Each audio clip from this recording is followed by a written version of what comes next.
রক্তধারী কারা কারা আছেন? পজিটিভ রক্তধারী মানে এ পজিটিভ, বি পজিটিভ, মাশাআল্লাহ হাত নামান, অলমোস্ট 95%। এখন আপনাদেরকে একটা খবর দেই, নেগেটিভ রক্তধারী যে মেয়েরা আছে পারতপক্ষ চেষ্টা করবে আপনারা তাদেরকে বিয়ে না করার। মানে এটা কি আমি এমনি এমনি বলতেছি? আপনারা তো বিজ্ঞানের ছাত্র না সবাই। পজিটিভ রক্তধারী ছেলেরা যদি নেগেটিভ রক্তধারী মেয়েকে বিয়ে করে, বিয়ের পরে প্রথম সন্তানে কোনো সমস্যা হবে না, দ্বিতীয় সন্তান থেকে তার দেখবেন যে ইরাইথ্রোব্লাস্টোসিস ফিটালিস নামে একটা রোগ হবে বাচ্চার, ভয়ঙ্কর রোগ।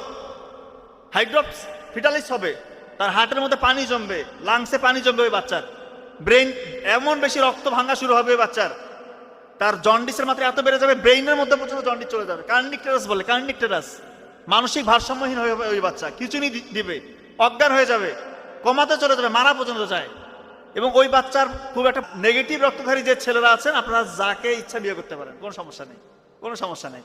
আর অপরদিকে পজিটিভ রক্তধারী যে মেয়েরা আছে তারাও যাকে খুশি বিয়ে করতে পারে, কিন্তু নেগেটিভ রক্তধারী মেয়েদের এই সমস্যা। পজিটিভ রক্তধারী ছেলে, নেগেটিভ রক্তধারী মেয়ের বিয়ে হলে এই সমস্যাটা হয়।